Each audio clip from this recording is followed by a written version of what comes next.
One Day Suspense, a audio story book with digital sound effect. এখনই subscribe করে শুনতে থাকুন রহস্য রোমাঞ্চে ভরা গোয়েন্দা কাহিনী, হাস্যরসের গল্প ও নীতিশিক্ষামূলক গল্প। আজকে থাকছে সরজিৎ ঘোষের লেখা ছোট্ট মজার একটি গল্প, মালা বদল থেকে জুতো বদল। শুনতে থাকুন, মজা উপভোগ করতে থাকুন। সকালের ট্রেনে দুই বন্ধু পাশাপাশি বসে গল্প জমিয়েছে। বন্ধু বলতে 28-29 বছরের দুটি ছেলে। গলায় আইটি কার্ডটা দেখেই বুঝলাম আইটি কোম্পানিতে ওরা জব করে। মনে হয় নাইট ডিউটি ছিল। সকালের ট্রেনে বাড়ি ফিরছে। এই দুই বন্ধুর মধ্যে একজনের বিয়ে এই নভেম্বরে। বিয়ের গল্পই করছে। যার বিয়ে তাকে উদ্দেশ্য করে পাশে বসে থাকা বন্ধু বলল, ভাই শ্রীনেশ, বিয়ের দিন উপোস করে থাকতে হবে। তুই যা পেটু, কী করে থাকবি সেটাই ভাবছি। শ্রীনেশ শুনে বলল, মাথা খারাপ নাকি? সারা দিন পেট খালি রেখে থাকা যায়? সেই কোন রাতে বিয়ে? বাড়িতে বলেই দিয়েছি আমি ওসব পারবো না। মা বলছে ভোরবেলা পেট ভরে দই চিড়ে খেয়ে নিস।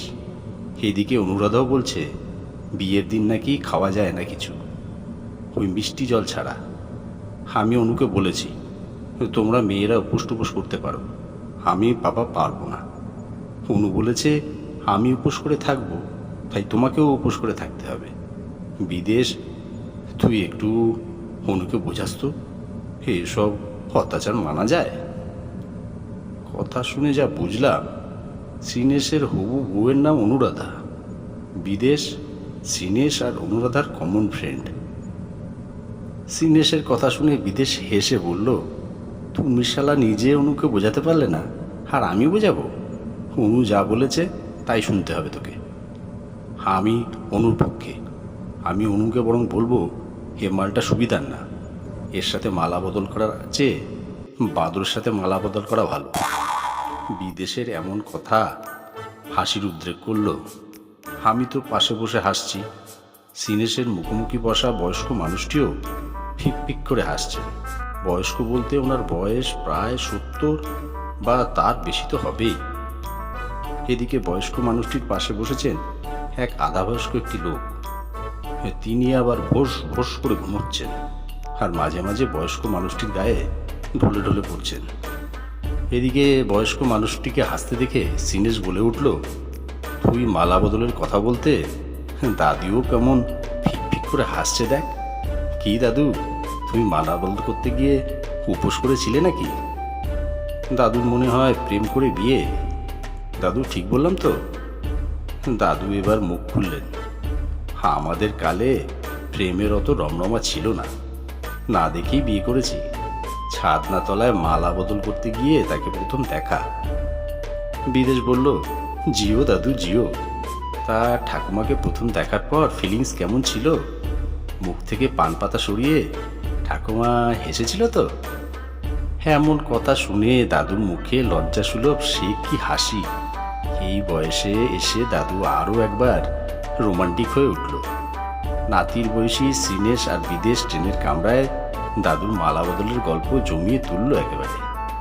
এদিকে দাদুর পাশে বসে কুম্ভকর্ণের ভাই, মানে যিনি ঘুমোচ্ছিলেন, তিনি তখন চোখ খুলে ফড়াং করে লাফিয়ে উঠে বললেন, এটা সাঁতরাগাছি ঢুকছে তাই না?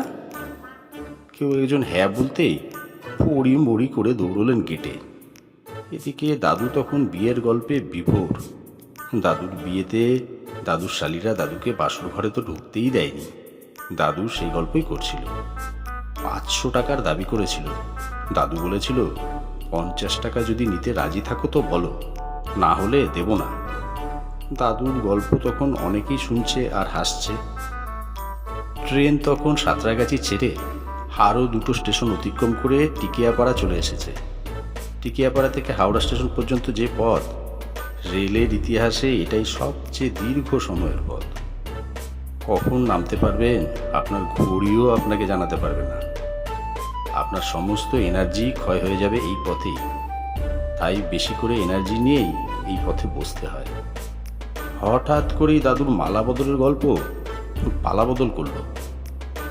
এই পালা বদলের নায়ক কুম্ভকর্ণের ভাই, মানে যিনি দাদুর পাশে বসে ভোঁস ভোঁস করে ঘুমোচ্ছিলেন, তিনি দাদুর সাড়ে সর্বনাশটি করে দিয়ে চলে গেছেন।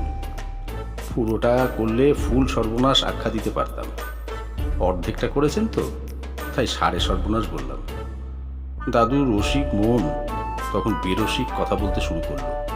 দাদু বলল, দামড়া লোক, মরণ ঘুম ঘুমাচ্ছিল, বউয়ের পাশে শুয়ে রাতে ঘুম হয়নি, ট্রেনে বসে ঘুমোতে এসেছে, বিয়াক্কেলের ছোট লোকের বাচ্চা।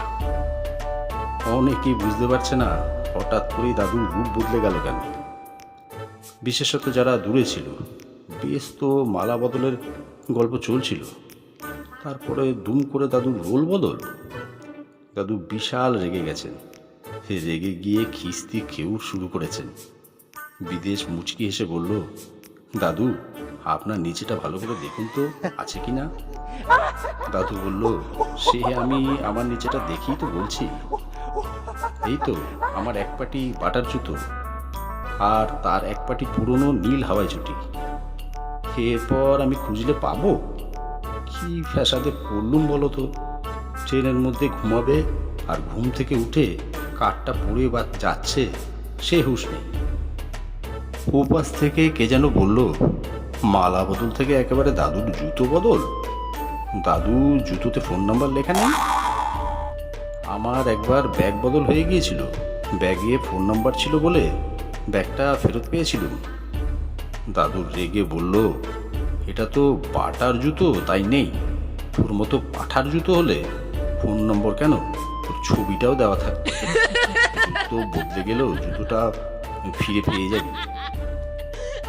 পৃথিবীর দীর্ঘ সময়ের রেলপথ টিকিয়াপাড়া থেকে হাওড়া, আজই মাত্র 10 মিনিটে পৌঁছে দিল সাউথ ইস্টার্ন রেল।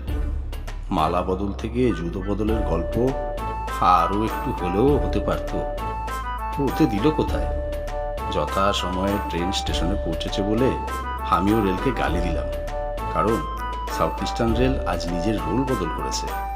কি হতো আর একটু লেট করে ঢুকলে।